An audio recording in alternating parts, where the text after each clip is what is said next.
setry ny fizahan-tany efapolo amzato sy valo arivo sy efatralina sy roetsy ireo mpizahan-tany tonga teto Madagasikara tato anatin'ny volana. Raharam-pirenena maika ny fametrahana fitsipika itondrana ny tetezamita sy ny momba ny lalam-pifidianana. Konandohan'ireo mpanao politika sy ny antoko politika manana tolo-kevitra ho amin'ny tondrozotra ny tetezamita ka miroapolo kosa ireo fehi-kevitra nivoaka. Manaritra ny fiarabana tompoky lasy sy tompoky vavy tonga soa atao anatin'ny fotoanan'ny fampalalam-baovao eto amin'ny fahitalavitra MBS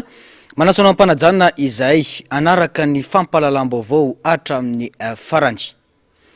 Vaovao makasika ny raharam-pirenena avy hatrany nivoaka io hariva io ny fehi-kevitra ho an'ireo antoko politika sy ny mpanao politika izay nikondoha nandritra ny atelonina tetsy amin'ny gymnase Ankorondrano. Fantatra nandritra izany fa misy 7 ireo fehi-kevitra nivoaka ary voaresaka tao anatin'izany ny charte de la transition raha ny faneho-kevitra hatrany. Sary ny Tahiriny aina. Madagasikara mandroso sy olovan'ny taranaka no hevitra iombonan'ireo antoko politika ho an'ny tombotsoa ambony ny firenena. Zava-dehibe ny fahaizan'ny malagasy mamaritra ny lalana itondrana ny firenena ao anatin'izao fanovana izao. Nivoaka ny fehi-kevitra ho an'ny teto amin'ny sehatra ifanakalozan'ireo mpanao politika na ny siapa rehefa nikondoha nandritra ny 3 andro ireo mpanao politika sy ny antoko politika. Isan'ny voaresaka manokana tao anatin'izany ny momba ny sata ifehy ny tetezamita. Mba iroso makany amin'ny tsaratsara kokoa ny fitantanana ny transition na ny tetezamita misy amin'izao fotoana izao. Ny accord politika rehetra izay nifampiresahana teto Androany dia hoe tsy maintsy izay no andeha atao fa kosa nisy fikanando nisy asa be da be natao tao ary nisy fanomanana be ary eo indrindra no anetananay miainga hatrany amin'ny filoham-panjakana hatrany amin'ireo filohan'ny sampana tsirairay avy ny antenimera-pirenena ny antenimera-ndoolona ny rafi-pitsarana rehetra mba hifanohana aminay amin'ny fanatanterahana an'izany satria soa iombonana soa ho an'ny Madagasikara no iarahantsika eto fa ho an'ny anay mpanao politika mazava ho azy dia miditra efa ao anatin'ny tetezamita tsika fa mbola ao anatin'ilay lalana mandeha makany amin'izay tetezamita izay ary izay indrindra na tonga izao fotoana andoha izay ahafahana manolotra vahaolana ara-politika hidirana ao anatin'ilay tetezamita tena izy ary tetezamita tena hoe hitondra fanavaozana ho an'ny Madagasikara. Misy volavolan-dalana vitsivitsy ao anatin'ny tondrozotra ho an'ny tetezamita raha ny fanazavana hatrany. Izany no atao dia mba ahafahana mametraka mazava ny fomba itondrana ny firenena araka ny vanim-potoana mifanandrify ka ialana ao anatiny mety ofisina krizy miverimberina sy ananan'ny Madagasikara olom-boafidy ara-dalàna aorian'ny fikonandoha nasionaly raha ny fanazavana hatrany. Molavolana ny ataontsika hoe tondrozotra na ny feuille de route. Io tondrozotra io no hoentina ahafahana mitondra volavolan-dalàna vitsivitsy ahafahantsika mahamaro-toerana n'ilay tetezamita resantsika eto izany. Fantatritsika hoe nampisalasala ny rehetra ny amin'ny hoe extra constitutionnel hoe sa tsy extra constitutionnel dia nivotra teto izany adevitra izany. Dia manana soso-kevitra izany antoko politika amin'ny lafin'ny politika tena ahafahantsika miroso ny tondrozotra ray dia ny hoe ny vanim-potoana ahafahantsika miroso amin'ny tetezamita ahamaritra ny dingana rehetra iverenantsika amin'ny tany tandalàna sy ny ara-dalàna. Misa 7 ireo fehi-kevitra nivoaka taorian'ny fikonandoha raha ny fanazavana hatrany. Misa 9 kosa ireo antoko politika nandray anjara tamin'izany. Atolotra ireo tompon'andraikitra rehetra voakasika io fehi-kevitra io raha ny fanazavana koa andrasana ny toyny. Fa tsy azo atao ambanin-javatra sy tena mila fijerena manokana eto Madagasikara ny fitsipika itondrana ny tetezamita sy ny lalana mifehy ny fifidianana hoy ny antoko tsara tahafiny. Hatramin'ny taona 2009 no mankaty saika mifamototra sy mifatotra amin'ny fifidianana lehibe avokoa ireo savorovoro ara-politika sy ara-sosialy. Nisy fiantraikany vandana tamin'ny toe-karena sy ny sosialy izany ary ny fiainan'ny vahoaka teto amintsika hoy ny faneho-kevitra tato-baovao eo amin'ny saritsin-datsary ny Tahiriny aina hatrany. Raha ny tantaram-pirenena nanomboka tamin'ny taona 1990 dia niafara tamin'ny savorovoro ara-politika ny fifidianana. Teo ny tsy fanekena voka-pifidianana noho ny tsy fampitokisana eo amin'ireo mpisehatra ara-politika sy ireo rafitra mpikarakara izany. Nanomboka tamin'io taona io dia farafahakeliny indimy no niaina krizy lehibe mifandray mivantana amin'ny fifidianana ny firenena. Ny taona 1.700 ka hatramin'ny taona 3.700 nisy krizy taorian'ny fifidianana. Nitranga koa izany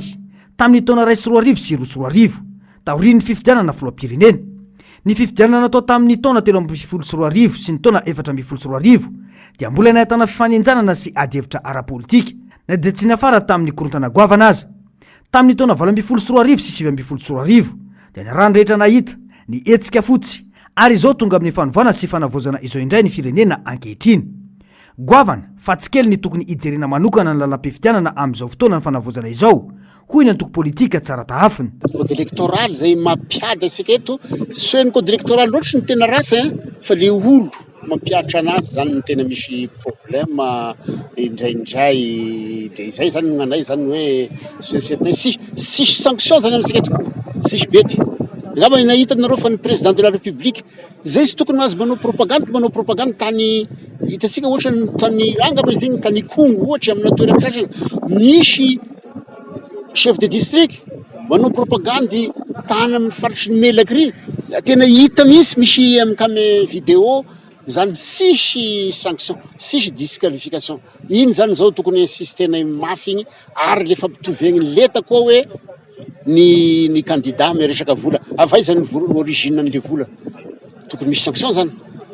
Misy ane le teo igny le compte-na candidat fa sy manao compte rendu koa ary izy sy manao de nantoko ao amin'ny fitodragna fa sisy magnino, sisy bedy, sisy sazy. Maika ihany koa ny fametrahana lalana mifehy sy hitondrana ny tetezamita mialohan'ny fikonan-dom-pirenena ho hiatrany ny tsara tahafiny. Ho sarotra ny ametrahana ny tena fanovana raha samy mandeha samy tady fa tsy misy fitsipika ifampifehezana, hoy ny fanamafisana. Après 2 ans na 3 ans vita ny inona moa zany ny concertation de izano amin'izao vesikany amin'io institution misy abio sy ho bloqué sisy zavatra andegny eto. Zara ilaigny misy igny misy feuille de route na charte de la transition la izy hoe tokony hoe ravana daholo ny eo de misy zavatra vaovao ifanarany antoko ny fanarany rehetrarehetra antoko politika iny nitondrana ny transition na feuille de route gnarana moa na charte de la transition de izy daholo zany rehetrarehetra ny filaigny zany alohany tena nombony diniky fa sy tafavoaka eto sika ny sy tafavoaka ary izay nge zavatra fataony zany zavatra zany rehetrarehetra zany. Isaky ny 5 ka hatramin'ny 10 taona eo no ahitana krizy ara-pifidianana eto Madagasikara. Vokatry ny tsy fampitokisana amin'ny rafitra mpikarakara fifidianana ireo krizy ireo satria eo ny tsy fanekena voka-pifidianana, ny fahalemeny androm-panjakana ary ny fidiran'ny hery politika iveran'ny rafitra ara-dalàna. Manoloana izany rehetra izany, maro ireo mpandinika politika no mihevitra fa ilaina ny fanamafisana ny mangarahara, ny faleovan'ny tenan'ny rafim-pifidianana ary ny kolotsain'ny demokrasia mba hisorohana ny krizy miverimberina sy anamafisana ny fitoniana ara-politika eto Madagasikara. Fa ny farany herinandro teo dia nisy vaovao izay nivoaka sy niparitaka teny anivon'ny tambajotra serasera mikasika ny volavolan-kevitra fa misy fikasana ametraka fitsipapitokisana amin'ny filohan'ny fanavozana eny anivon'ny anteny miram-pirenena. Nandiso izany vaovao izany ny filohan'ny anteny miram-pirenena izay nanamarika kosa nefa fa nisy ny fametrahana fitoriana nataony teo anivon'ny GNZ ho an'ny filoha teo aloha. Narcisy Karazafy sy mbola avatsara no mitondra ny Priam-baovao. Nandiso ny feo mandeha mikasika ny fitsipaham-pitokisana kasain'ireo solombavambahoaka eo amin'ny filohan'ny fanavozana ny Repoblika, ny filohan'ny anteny miram-pirenena nambarany fa tsy mitombina izany vaovao izany ary tsy anaiky izany velively ireo solombavambahoaka maro anisa manohana ny Colonel Michael Randrinirina. Za tonga dia miteny mahitsy amin'ny alalan'ny mangarahara no anambarako ny vahoaka malagasy fa tsisy ato aminay izany zavatra izany. Tsisy zany tompoko. Fa ny ato aminay dia fitoriana GNZ Ingay Rajoelina. Ary eto aho dia mbola manamafy, tena manamafy mihitsiny hoe raha misy olona tena nangalatra atako hoe nandroba antifirenena malagasy tia dia Ingay Mamiravatomanga. zany mamyra vatomanga zany manana 640 millions de dollars ao Maurice fotsiny. Mbola tsy nahenona nahita tantaratasy mikasika io fitsipaham-pitokisana io na avy amin'ny fanoherana raha ny fanazavana. Raha misy fanapahan-kevitra tokony ho raisina manoloana izany dia raha midinika izany na hanao soni izany na tsy izy ireo. Zay raha priveza tsika hoe raisina ato anatin'ny ampianera-pirenena za zay fitaraina zay zay ka hamoaka fanapahan-kevitra zany ireo androm-panjakana dia midika zay fa mbola filohan'ny republika amperinasy ny andriamatoa Andry misy fiantraikany zany ao anatin'ny lalàna manan-kery ihany koa rehefa mandeha ilay paikady hatrany amin'ny antanatohatra rehetra zany na hoe poursuite judiciaire dia tsy misy mihitsy zany any anatin'ny lalàna manan-kery hoe responsabilité pénale hoe tsy misy hoe hogadraina ve izy doamande ve izy hosazina ve izy zay ny lalam-panorenana antsika zay ny lalàna manan-kery responsabilité politique eo anivon'ny antenera-pirenena eo sy ny vahoaka malagasy sy ilay filohan'ny republika fa tsy misy responsabilité pénale. Ankoatra izay no mafisy ny filohan'ny antenimieram-pirenena fa misy tokoa ny fitoriana napetraky ny GNZ mikasika ny filoha teo aloha Andry Rajoelina zava-dehibe ny ahafantarany vahoaka ny marina momba ny tsindry sy ny kolokolo nataon'ny filoha teo aloha ho hiatrany ny fanazavany. Izany indrindra no antony anatanterahana ny enquête parlementaire izay mety haharitra volana maromaro ary tsy maintsy entina amin'ny fivoriana hatrehany be sy ny maro ny fanapahan-kevitra farany. Mirosy izahay amin'ny fanapahan-kevitry ny solombavambahoaka rehetra satria amiko tena zava-dehibe ho an'ny vahoaka malagasy ary zava-dehibe ho an'ny tanora GNZ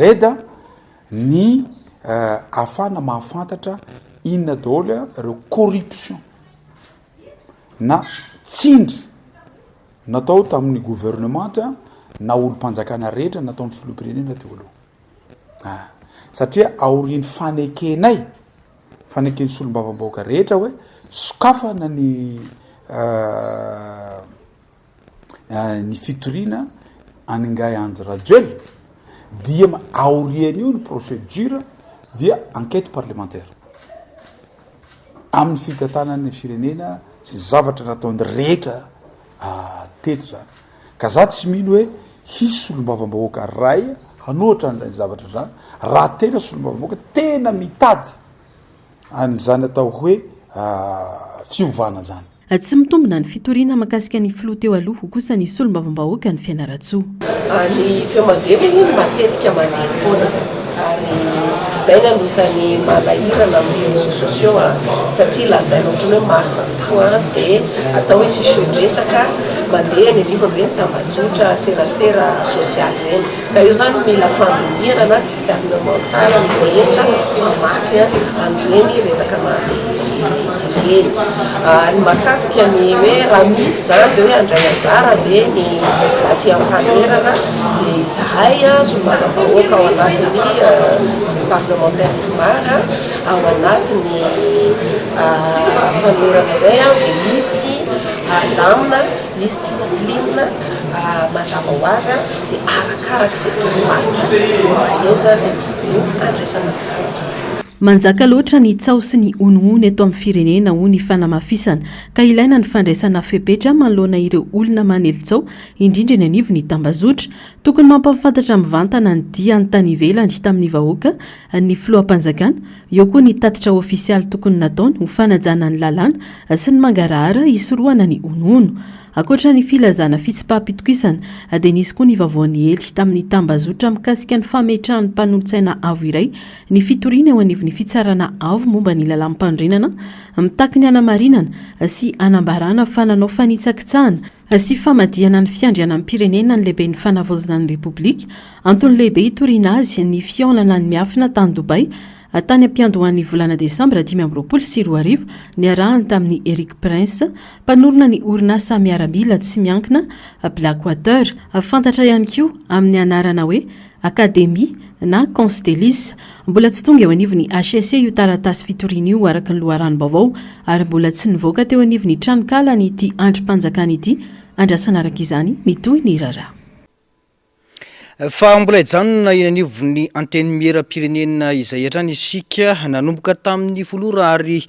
mbola mitohy hatramin'izao ny fionana eo amin'ireo solombavambahoaka sy ireo mpikambana eo anivony gouvernemanta.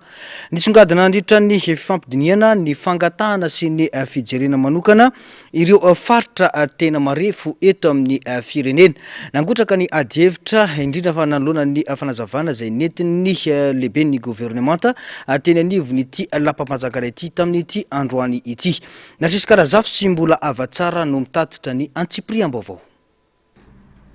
Volana fametrahana fototra mafy sy maharitra ny volana ny voalohany ny asan'ny fitondrana fotoana natokana indrindra ho asa mivaingana sy tamasoka tanjona lehibe ny amerinana ny filaminana sy ny fahatokisan'ny vahoaka ny fanjakana atao anatin'izany nanatanterahana fifampidiniana mivantana sy misokatra amin'ireo sehatra stratejika isan-karazany natao tao anatin'ny toe-tsaina fifampianona sy fifampitokisana ireo dinika ireo ka tanjona ny amerinana indray ny fifampitokisana very teo amin'ny mpandrara sy ny fanjakana ezaka mifototra amin'ny fahamatorana sy ny finiavana anarina ny fifandraisana ara-toe-karena sy ara-tsosialy hoy ny Premier Ministre lehibe ny gouvernemanta. Avasiana mafy ny mitsipika mifeny sehatra tsirairay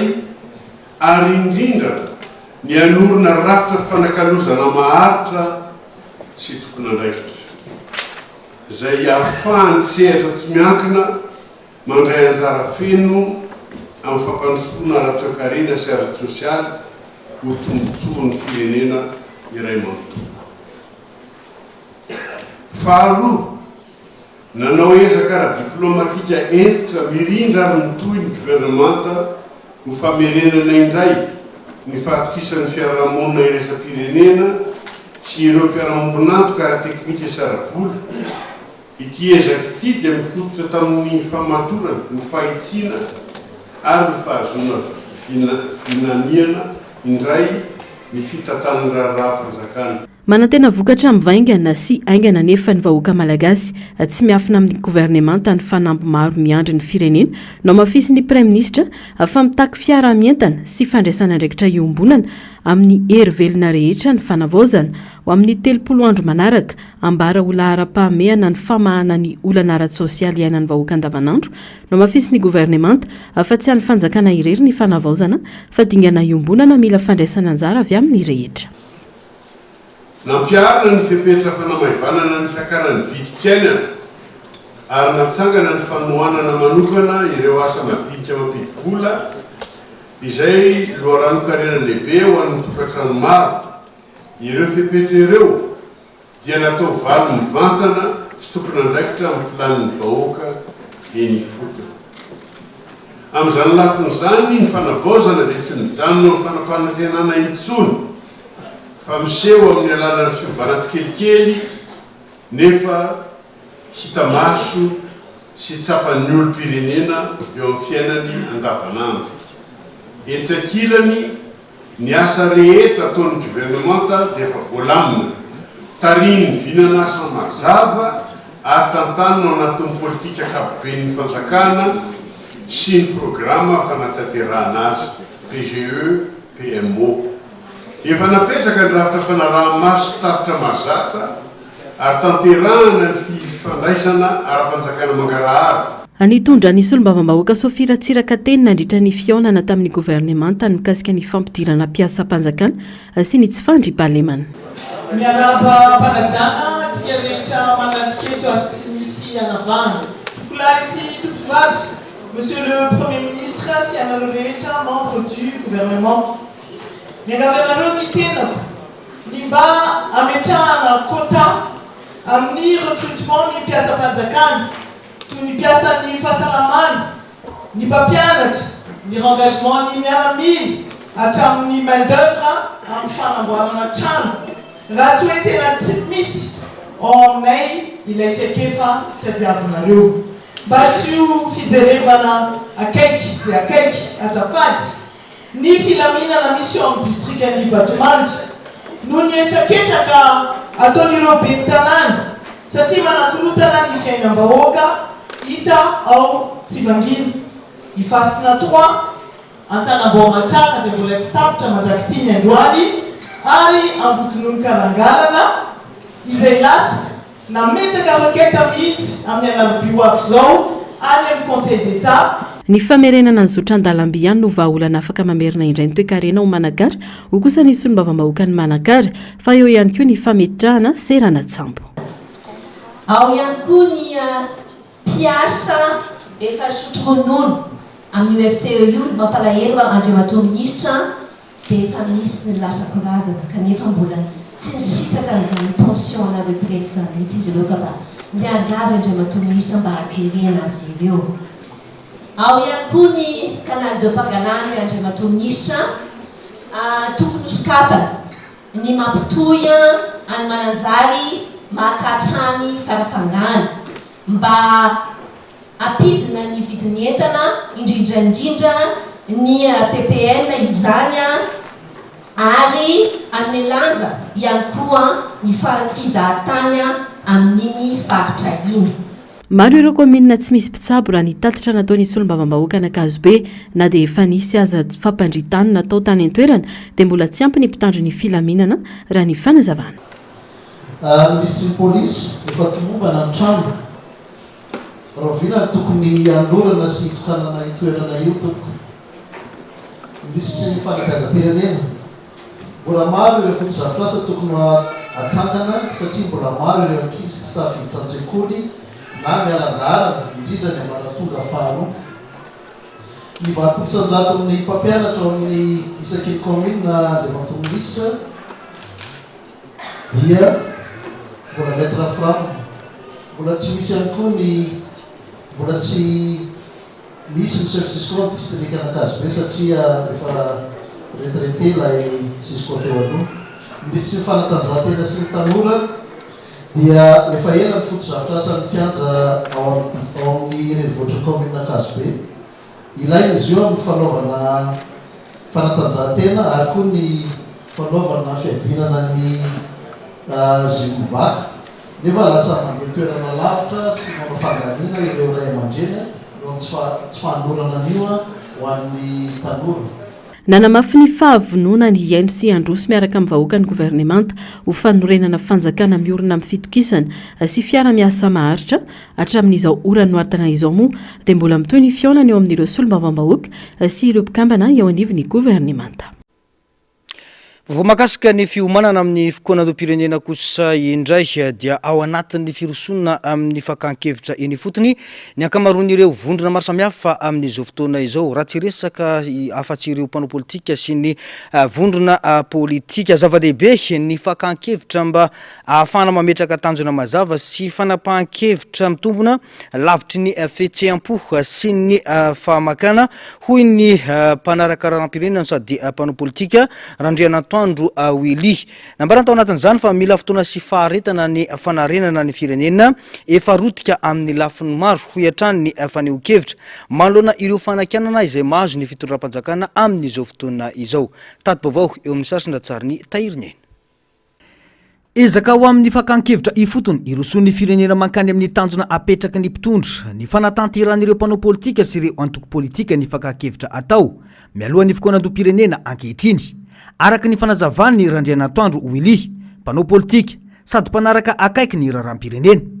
Tsy tokony ao anatiny tendrom-po no andraisana ny fanapahan-kevitra manoloana izao fahalalana misy izao fa ao anatiny saina mandinika sy tony mba ahafahana mametraka vahaolana tena mafonja sy mitombony.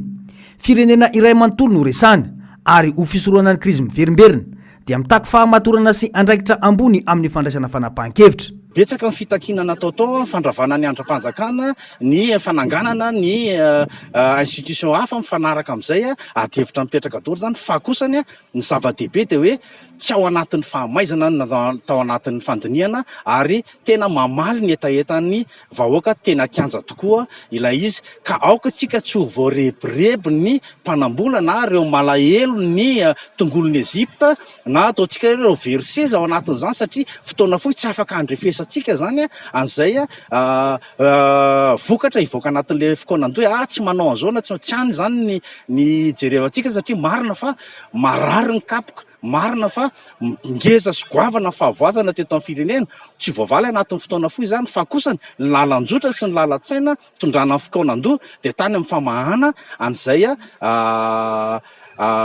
tolona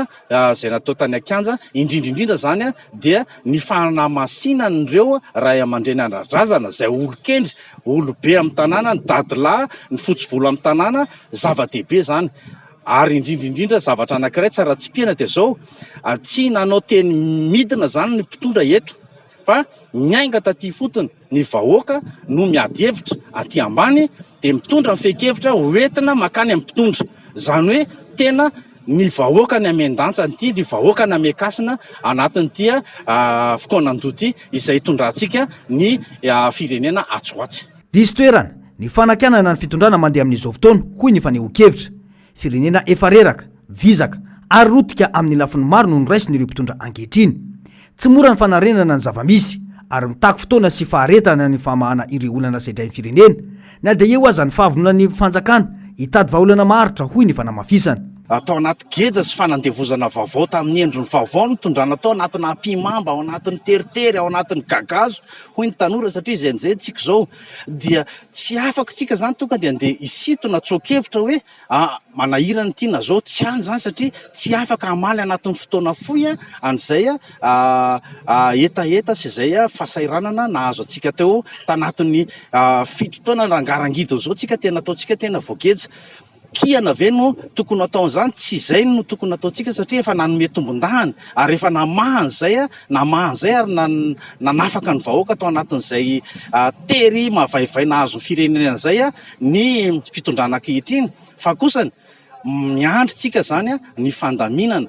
miankina betsaka amin'ny finiavana politika ny fahamatorana ny mpisehatra rehetra ary ny fanomezana lanja ny tombotsoa am-pirenena ambony tombotsoa manokana ny ho famambiazana na tsia ny amin'ny dinika ho an'ny fanavozana ny firenena ho matimomoka ny tolona ho an'ny fanovana sy ny fanavozana raha tsy manam-piniavana ny iovany tsirairay ho iatrany ny faneho-kevitra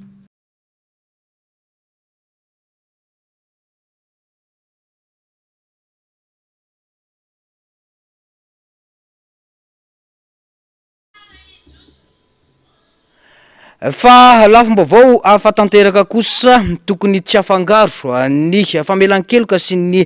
dinika politika ary ny fanarenana ny firenena hoy ny antoko otrikafo androany rehefa meloka dia meloka hoy Eli Arabe vahiny izay nanamarika fa ny fahavononana marina sy mamaritra ny hoavy dia mitaky fanavozana lalina sy ny androm-panjakana ary ny fanajana tanteraka ny lalàna ho an'ny antoko otrikafo izao fotoana izao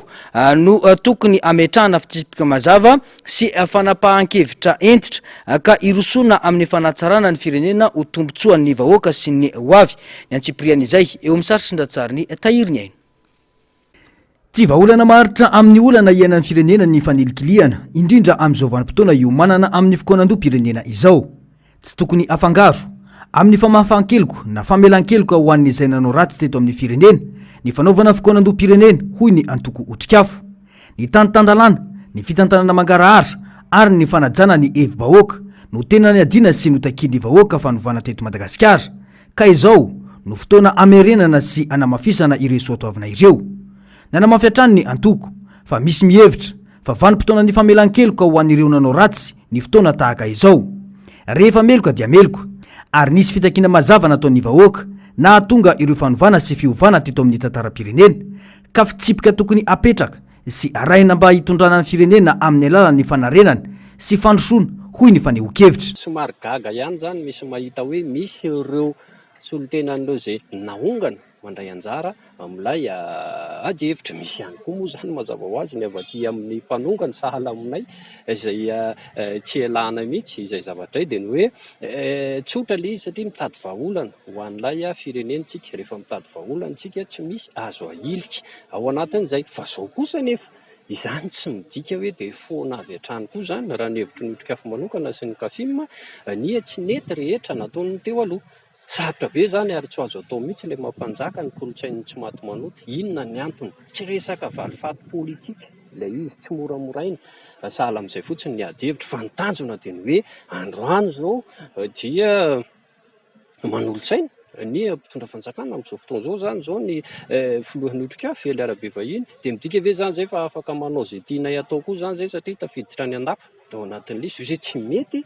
ny zavatra sahala amin'izany dia zay no mahatonga an'ilay hoe tokony hitovitsika rehetrarehetra manoloana ny lalàna na dia ao anatin'ny fanjakana mijoro aza ny antokotrikafo amin'izao fotoana izao dia nambarany fa tsy manova na mampiova ny foto-kevitra efa nijorony hatramin'izay zany no mafisiny fa tsy tokony isy maromaritra iraisana amin'ny foto-kevitra sy ny soatoavina iorenany fanjakana tandalana tsy maintsy ravana ozy ny otrikafo raha ny otrikafo ny teo amin'ny fanapahana fa saingy soso-kevitra moa zany no entina ao anatin'ilay izy dia tena hoe tsy sininina miova mihitsy zany fa dia amafisinay izay fangatahan'izay zany ao anatin'ilay izy hoe tsy ny institution rehetrarehetra ihany fa tsika nitako hoe rajoelona sy ny forongony dia hatramin'izao aloha mbola rajoelona ihany ny ala fa ny forongony mbola ireo mbola misy ary tafiditra ny anatin'ny androm-panjakana maro samihafa any mbola misy ny tavela any dia izay hoe le izy averika any tsy resaka valifaty politika fa ny lojika politika izay tsy navita dia miala zay zany lizy dia izay ny mbola toko hoe isan'ny adisisika sy fanoloran-tsaina atao amin'ny mpitondra amin'izao fotoana izao mba handray an'izay fanapahan-kevitra fa raha sanatria tsy mandray an'izay dia izy ho sahirana eto tsika sahirana eto tsika ary fototra ireo ao anatin'izay dia izay dia ny mbola tsy tara fotoana ametrahana fitsipika mazava sy fanapahan-kevitra entitra izao vanim-potoana lalovan'ny firenena izao hoy ny fanamafisana ka anavahana ny dinika politika sy ny fanarahana ny lalàna ho tombotsoan'ny firenena sy ny hoaviny mbola eo amin'izay tontolon'ny politika izay hatrany ny rafitra faritany mizaka tena na ny province autonome no mety ho lalana iray azahoana fitoniana sy fampandrosoana voalanjalanja ho an'ny Madagasikara hoy ny antoko vonjy iray tsy mivaky na ny VTM anampy amin'ny fiarovana ny kolotsaina sy ny zon'ny faritra ary ampiainan'ny fifandirana ara-politika ity rafitra ity raha ny fanazavana dingana lehibe amin'ny fitantanana tsaratsara kokoa sy ny fandovana maritra eto Madagasikara ny fampiarana ny rafitra province autonome raha ny fanazavana ny filoha nasionaly ny antoko razana bahiny Marie Francette fanadiadina eo amin'ny rindratsary ny tahiriny aina azo sokajina telo lehibe ny rafitra misy amin'ireo firenena maneran-tany ny rafitra iray manontolo na ny état unitaire izay ifantoka amin'ny fanjakana fohibe ny fahefana politika sy ara-panjakana ohatra Frantsa, Japon na i Madagasikara ny rafitra federaly na ny état fédéral izay misy fanjakana fohibe sy fanjakana isam-paritra samy manana fahefana voafaritry ny lalàna ohatra États-Unis, Allemagne na i Canada ary ny rafitra territoire autonome dévolu izay faritra mizaka tena maleo tena mahazo fahefana voafetra ifehezana ny rahapirenena anatiny nefa mbola eo ambany lalàna fohibe ohatra Hong Kong, ny ao Espagne ary ny ao Quebec ao Canada raha ho an'ny antoko vonjy iray tsy mivaky na ny VTM izay antoko sosialista dia ny rafitra mizaka tena voalaza farany teo no mety ho an'i Madagasikara dia tsika zao zany misy ny manao fédéralisme misy ny manao ny région misy ny manao ny mbola manao décentralisation tsika zany tsara fatatsika fa itsika zany na dia hoe efa niala ny fanjanana mbola constitution tamin'ny fanjanana tany foana zany mipetaka ao anatin'ny zavatra ataotsika dia izay no mahatonga nisiny mahatonga atsika zany tsy mety mandroso mihitsy satria tsy adéquat Madagasikara zany ohatra hoe ny lalàna amin'ny fiainany andafy ve no ampiaritsika aty nefa na ny abeany toerana na ny fomba fiainana na ny efa fivoarana tsy mitovy dia anatin'ny constitution 2010 zao efa nisy ny décentralisation dikan'izany zany no everitsika tamin'izany fa mety ho atsika le décentralisation fa le mpitondra zay ny CCC zany tsy sa rehefa tonga fitondrana jusqu'à amintsika zao rava zao ihany dia anatin'io zany nisy andiny kely any amin'ny tsaditiko le article nasiny kely fotsiny hoe province autonome fa tsy nivelabelariny zany fa nefa efa nasiny kely tao fa kosa tamin'ny androny 3e république constitution tamin'izany tena efa nisy province autonome nipetrapetraka mihitsy ny structure ny fahefana fananganana lalàna ny resaka fampiasam-bola ny resaka administration tout et tout tena efa nipetraka efa tsy nampiarina koa tamin'izany fa natao sarisariny fotsiny dia za ivony zany mahita fa izy io manakaiky ny fédéralisme ohatrany hoe tetezany apetatsika ny fédéralisme zany tsy ratsy ny fédéralisme fa hoe vonina sady vetsika andren'izay dia atao tetezana zany io elana amin'ilay décentralisation fa tsy nataony zareo tsy mahomby izay mbola azo heverina fa kelikely ihany ilay pouvoir. Misoroka ny fifandirana ara-politika sy ara-kolotsaina ny faritany mizakatena satria mamela ny faritra ahazovana sy ife ny rara anatiny voalanjalanja koho ny fampandrosoana satria mifanaraka amin'ny filan'ny mponina ireo fanapahan-kevitra ka iarovana ny kolotsaina sy ny fiteny ka mamela ny faritra hiavaka ivelatra sy hozaraina amin'ny vahoaka. Province autonome zany tena misy zany ny chef de province ohatra na le fomba fitenenitsika anazy inona nanovana azy manana autonomie tena lehibe kokoa zany ahafahana hitondra ny province misy anazy dia ny fonction régalienne zany ohatra any mifanjakana ihany toy ny resaka relation internationale fanatototana vola ny resaka hymne national sisa sy ny sisa dia ao amin'ny état ao koa zany état central ao koa zany ohatra ka hoe amin'ny province autonome zany misy mafiady kely le province satria mety tsy mitovy le produit dia ao zany mba misy vola kely koa zany ahafahana manampy an'le aninao tany mahasamy hafa le province autonome tamin'ny andron'ny 3e république sy ny anay tamin'ny andron'ny Ramanantsoa nifoanana zany le budget provincial izay nampatanjaka antsika nazahoantsika n'ireo fotodrafitrasa be da be hôpital le misy hoe efatranainy sy ny sisa sy ny sisa iny zany tena budget tena manokana ho an'ny province mihitsiny dia angatahana vony zany amin'le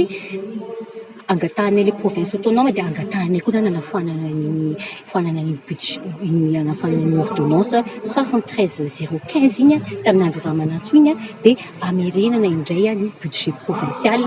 izay miaraka tokoa amin'ny province autonome. Dingana lehibe ho amin'ny fitoniana ny fampandrosoana ara-toekarena ary ny fanamafisana ny fiarovana ny kolotsaina sy ny zon'ny faritra ka anampy ny firenena iroso amin'ny fanovana maharitra sy fitantanana tsara kokoa ny fampiarana ny faritany mizakatena raha ho an'ny antoko vonjiraitsy mivaky. Fa ao anatin'ny famahanana ny disadisa misy eo amin'ny samy tanora ireo tanora mpitolona amin'izao fotoana izao nambaran'izy ireo fa tsy hanomevahana ireo olon'ny fitondrana teo aloha izy ireo ka andeha hiady an-trano. Narsisy Karazafy sy mbola avatsara no mitondra ny Antsipriam-baovao. Nampisavorivory mpitolona sy ireo fikambanana tanora maro ny filazana afa nisy fivoriana tariany gène XYZ ny alahady teo tsy ny fampiarana tamin'ny mpitolona ny fionana izay natao ho ny fanazavana ireo tanora mivondrona ao amin'ity vovonana ity efa nisy ny fionana tamin'ireo olona roa voatonona ho manakorotana. Amin'ny ankapobeny anisan'ny antony anankiray nampisavorivory ny mpitolona amin'ny ankapobeny ny fisiany fanapahan-kevitra izay nataony olona sasasasany ao olom-bitsy zany tsy ny fampiarana tamin'ny mpitolona ilay izy amin'ny ankapobeny fa eo koa nefany ataoko hoe ny foto-kevitra izay hoentin'ry zareo zany tsy dia mivaona ao anatin'ilay tolona fa fotsiny hoe ry zareo misoratena hoe pitarika n'ilay tanoran'ny tolona nandrainjara tamin'ilay tolona iny fotsiny zany no antony anankiray mitsindrinay hoe tsy azo tena. Amin'ny ankapobeny mikasika an'izay anarana izay reo moa zany efa nampiantsoanay ireo olona ireo tamin'ny sabotsy efa nisy ny fampiantsoanay azy ary efa nisy koa zany ataoko hoe taratasy mipetraka sy mifanekeny entité maromaro moa zany tsy mpisolotena ny entité be dia be zany no tena eto fa anisany nandrainjara tao anatin'izay fanapahan-kevitra zay ihany koa zany. Mbola ao anatin'ny fifampiresahana ireo tanora amin'izao fotoana ka tsy afaka manome valiteny sy ny fehiny fionana izy ireo. Rehefa tonga ny solotena vao amin'izay génération zay za dia nandeha fampiresahana sy ny fanazavana dia mbola ao anatin'ilay fotoana ilasana ny toa hoe valiteny avy amin'izareo nga amin'izay satria na izay ny andro zareo samy olona niarany tolona tao daholo donc tiana zany tsindrina hoe tsisy ny ady tsisy ny savorivory ho an'ny sasany efa miandry izany korotana izany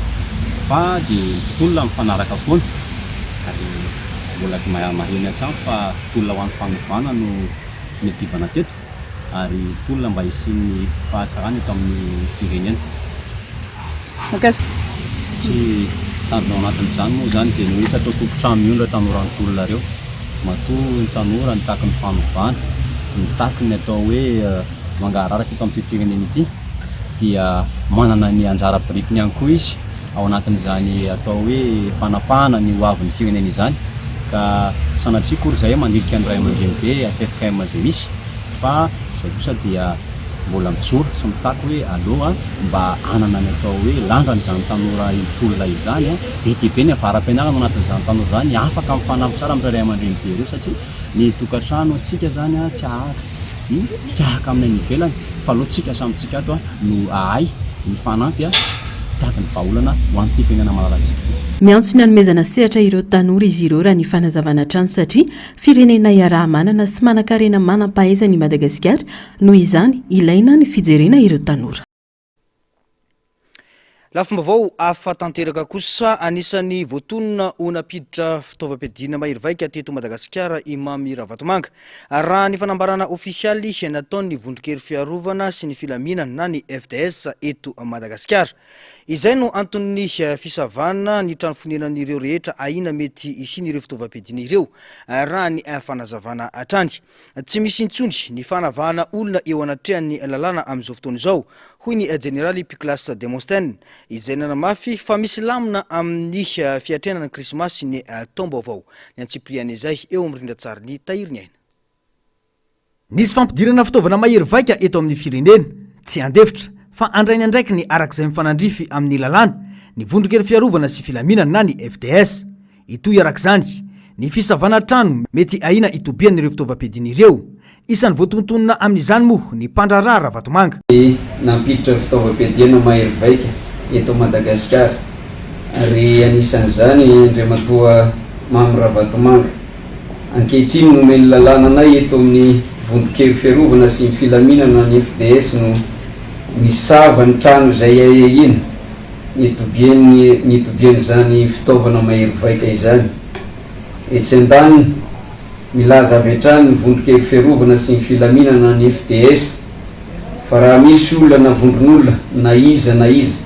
tsy ankanavaka na olom-boafidy na olom-boatendry na sivily na miaramila ka mikasa sy mitetika anakorotana na hanoitoina ny filaminam-bahoaka sy ny fandriam-pahalemana dia handrainy andraiky ny mifanaraka amin'ny lalàna avy hatrany ny FDS. Ankoatr'izay nanamafy ny teo anivo ny FDS fa efa eo anatin'ny lamina ametrahana ny fandriam-pahalemana mandritra ny fetin'ny krismasy sy ny farany taona ity ny vondrona ity. Androany hariva no ametrahana ny fanatanterahana izany lamina izany raha ny fanazavana.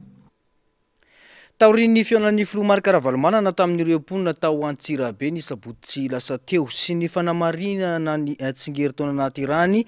ny zoma lasa teo dia niara-ny ombavaka tamin'ireo mpino FJKM Vatofotsy Antsirabe ny tenany. Nisy ihany koa ny toriteny ankirana ataon'ireo tanora sy ny sekoly alahady tao amin'ity fiangonana ity ka niatrika izany ny tenany sy ny fianakaviany rindra-tsara ny Mathieu Princy.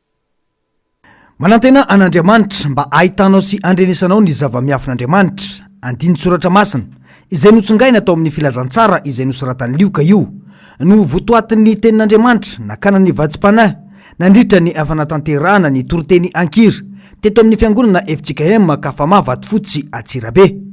Ny fipolonan'ny rano ka nampiatra ny nany rano azy misy ny rano fahasamapolaretra General Armapiazza, Nanranas, Cabenaíba, Snare, Sabacafa, Muteirisa, Carmena Levantação, Inatzada, texto,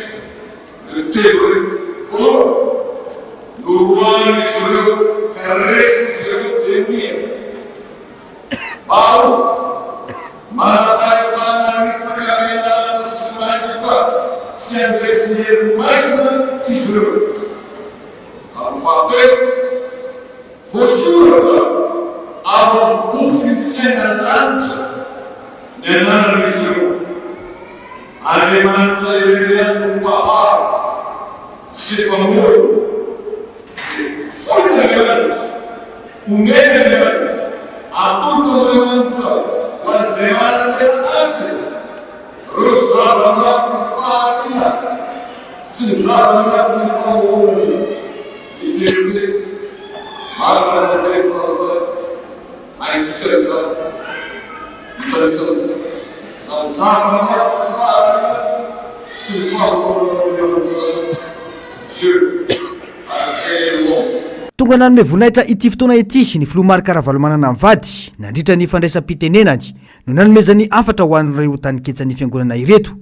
Ankoatra izay dia nijoro vavolombelona amin'ny mahazava-dehibe iarahana amin'Andriamanitra ny tenany. Ny fahasoavan'Andriamanitra no matoy izao antsika hoy ny nambarany. Fanjavatra roa ihany no tokony resana aminareo. Fanorena sy fikasana ny amin'ny olombelona fa ny fandarana dia an'Andriamanitra.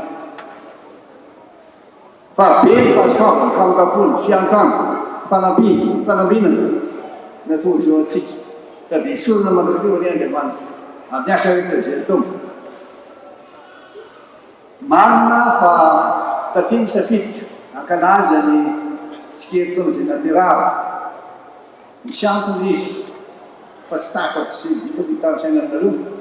fa nahita ny pasteur tantara zao magaga ary tena marina tonga izy amin'ny resan'ny pasteur zany ary androany tony alady sivilady tamin'ny alaka misy teo raha nanao ny fanakatonana ny jobiny pasteur teo mivarotany balcon dia niona tamin'ny toniany sivilady fohy be dia hoa izy ianao mizizya dia hoe ho any atsira be mijeriny any dia zavatra nafana hoe zava-dehibe loatra ny fanampiana sy fianandrasy ny sivilady reo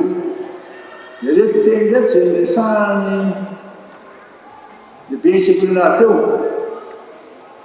tena zava-dehibe ny fanofanana ianareo zay mpampianatra sivilady ny fanofanana io zany irahanay manao irahanay miasa ary tedavana fomba rehetra amin'ny vola amivelany mba hanampiana sy anatanterana io fanofanana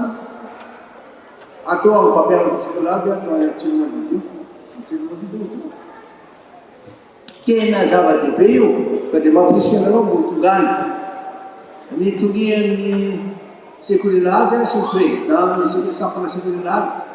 dia miasa miaraka kaiky amin'ny tenao tena miaraka amin'ny kondoa izahay mba hatanteraka tsara ty fanofanana ty fa izany mampirisika anareo mpampianatra aho mba hanao izay ampivavana any jerevana zay raha misy apelenareo iarahantsika mikely manaraka fotoana lehibe io iaminareo nanaovitsika an'ity raha nahita ny fihetsika le tanora sy sekolilady teo misy izy nareo akaiky sy any fa nataonareo ngeda be ty altara parakely ty tsy afaka mampiseho ny talenta rodronika izy dia marina tokoa le tenyray manenitadina hoe raha ohatra tsy haitsika misitona nireo tanora ty dia fa zavatra hafa ndray tady toerana ahafahany mialavonisika dia félicitation tanora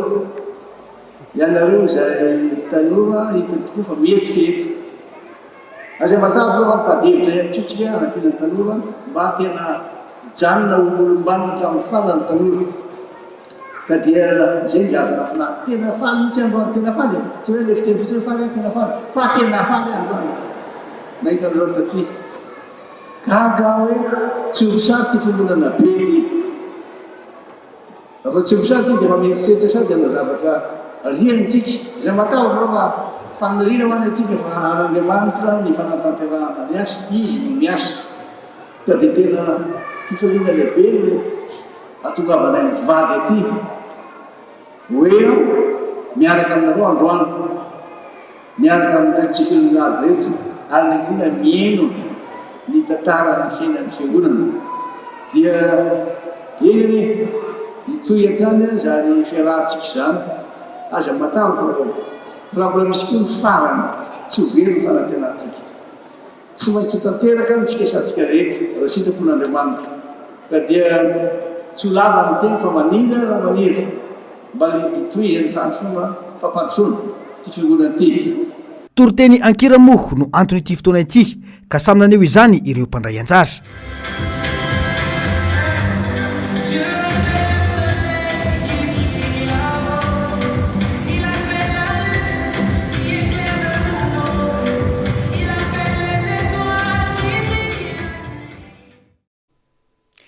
Tontolon'ny fizahantany kosa indray dia sehatra iray manandanja ho an'ny toe-karenina eto Madagasikara ny fizahantany sy ny asa tanana hoy ny teo anivo ny ofisy pirenena misana ny fizahantany na ny ONTM. Tsy vitany hoe mampidibola amin'ny kitapom-bola ny Madagasikara sy ny ponina ny fizahantany sy ny asa tanana fa misarika ireo mpizahatany sy mampiroborobo ny kolotsaina malagasy ihany koa.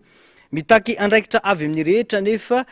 ny fanatsarana ity sehatra ity hoy ny fanazavana tato-baovao eo amin'ny sasindra-tsary ny tahiriny aina.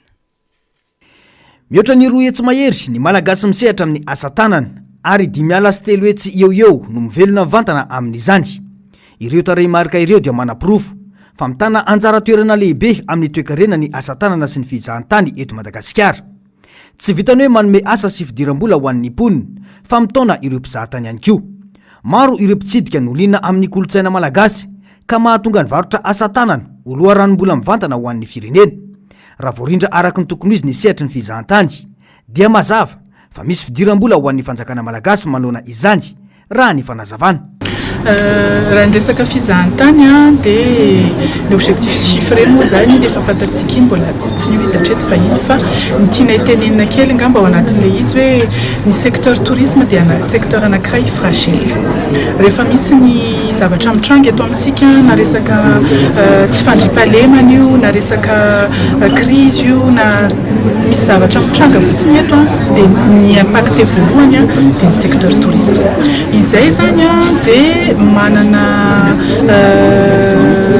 devoir, manana asa, manao hoe mba hiena le impact misy zay. Mba tiana nefa na tsy tiana dia misy tokoa ny impact fa miezaka zany zay mitemporiser sy mijery eo anatin'le izy fa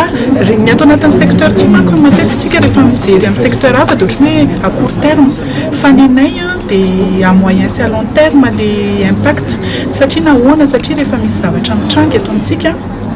tonga dia raikitra ny annulation, ny annulé daholo ny olona fa nivelany any zany tsy mandefa mandevaka aty. Rehefa mi-annulé izy tsy izao tsy le hoe ho avy eto izy afaka tapa-bolana dia iny ny annulé-ny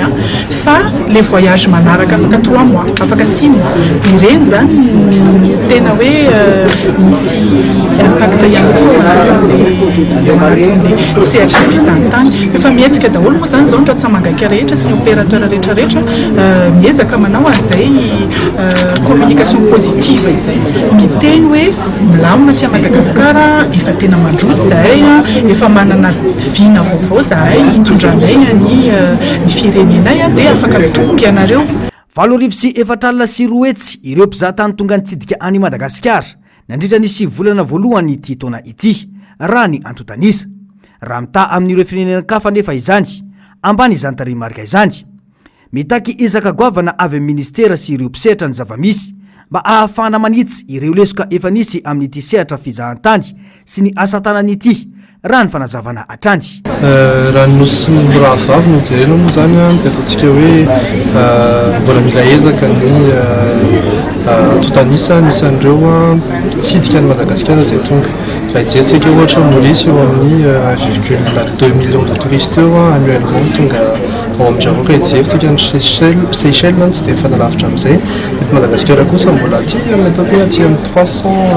350 000 touristes tonga isan-taona. Tokoa mbola misy ezaka zany mila atao eo amin'ny fampahafantarana ny Madagasikara fa tsy vitan'ny fampahafantarana fotsiny fa ny fanatsarana ny tolotra amin'ny ankapobeny. Sehatra iray mampidibola vahiny betsaka indrindra amin'ny kitam-bolam-panjakana ny fizahantany. Ho an'ny taona 324 ohatra dia teo amin'ny 430 tapitrisa euro ny volana ampidiriny fizahantany ho an'ny Madagasikara. Raha ny fantatra moa dia isy ny etsika na ny salon international du tourisme fer Madagascar andiany faharoambifolo sy ny international handicraft fer Madagascar na ny IASM andiany fahatelo ka andray anjara amin'izany Madagasikara amin'ny alalan'ny ONTM. Any Australie olona 12 no namoy ainy ary maro hafa no naratra vokatry ny tifitra ny trangany omaly alady teny amin'ny torapasiky Bondi ao Sydney. Nandritra ny fankalazana ny fetiny Hanukkah no nisian'ity fanafiana ity. Ainao fankalalana ny jiosy no anton'izao fanafiana izao hoy ny manampahefana any antoerany Tsipriam Bovao. Nandritra ny fankalazana ny fety jiosy Hanukkah dia nitrangana tifitra tao amin'ny ivon'ny fankalazana tao Sydney. Vokany 12 ireo olona namoy ainy ary maro ireo naratra. Anisan'ny matamin'izany iray tamin'ireo mpanafika vokatry ny fifanjavona teo amin'ny mpitandro filaminana ary ny iray hafa naratra ka ahina mafy ny toe-pahasalamany.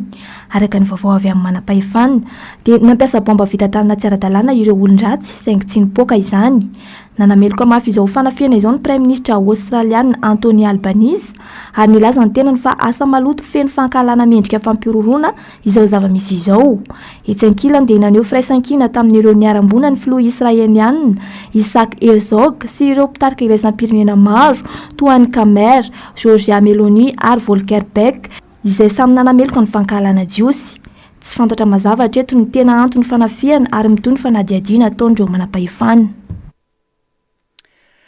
Lehilahy atleta tsy manana tongotra sy fitombenana vato mitombo tsikelikely rehefa lenany rano ary ilay vehivavy bevoka nandritra ny 1.5 taona ireo no tranga afakely hoentina aminao indray amin'ity alina ity. Zion Clark no anaran'ity lehilahy teratany Amerikanina ity. Tany amboka izy dia efa tsy nanana tongotra sy fitombenana noho ny aretina caudal régulation syndrome. Voateraka izy Zion dia efa narindreniny ka nafindra tany amin'ny trano fitezana ankizy. Akany fitezana ankizy miisa 7 namindra vindrana azy satria niara mifaniliklihana seritreritra ny tenany noho ny fahasembanana mahazo azy. Teo amin'ny 19 taona no natsangany Kimberly Walkin ho zanany izy Zion. Nanomboka teo dia niova ny fiainany. Nanona sy nampiriska any Zion hiditra amin'ny tontolon'ny fanatanjahantena i Walkin. Nanomboka nanao wrestling izy Zion Clark ka nagaka rehetra ny herim-pony sy ny fahaizany miady amin'olona ara-dalàna. Niditra tamin'ny hazakazaka amin'ny seza misy kodiarana koa izy ary nahazo vokatra tsara. Tamin'ny taona 2024 dia voarakitra tao amin'ny Guinness World Record olona aingana indrindra mandeha amin'ny tanana 20 metatra izy Zion. Lasa modely sy loharam-panentanana maneran-tany ny tenany ankehitriny. Any Kostesti, Roumanie no ahitanareo karazam-bato antsoina hoe trovan na vato mitombo. Rehefa lena ireo vato ireo dia mitombo tsikelikely. Mitombo 4 hatramin'ny 5 cm faravakeliny ary mahatratra hatramin'ny 2 metatra rehefa fotoana maharitra. Tsy velona akory reto vato fa ireo mineraly misy sira sy silika no mibotsina tratry ny tsindry anatiny ka mitombo ny vato ary indrindra mipoitra ny zanany vaovao. Mahavarina ireo vato ireo ka lasa toerana fizahantany sy fandalinana siantifika malaza. Vehivavy Chinois iray antsoina hoe Hyung Hee-jun no niaina tranga tsy fahita firy rehefa niaritra 1.5 taona niaraka tamin'ny zazavato tao ankibony. Tamin'ny taona 1977 dia bevoka ivelan'ny tranonjaza Hyung, saingy tsy nanambola anaovana fandidina ny tenany tamin'izany. Matamboka ilay zaza ary nivangongo ny calcium ka nivadika ho zazavato. Tsy nitaraina izy nandritra ny fiainany ary tamin'ny taona 2004 rehefa 12 taona Hyung vao hita ny dokotera ilay tranga. Nanamafy ny hery sy faharetany vatan'olombelona ity tantara ity sady mampiseho ihany koa ny olona nateraky ny tsy fahafahan'ny olona sahirana misitraka fitsaboana araka ny tokony ho izy. Tapitra ny fampalalam-baovaontsika tompoko lasy sy tompoko vavy mankasitraka anao nanaraka izany hatramin'ny farany. Isaona hatrany ireo teknisiana sy ireo namana mpanao gazety nahafahana nanatontosa izao fampalalam-baovao izao. Mametraka ny soavatsara. Veloma tompoko.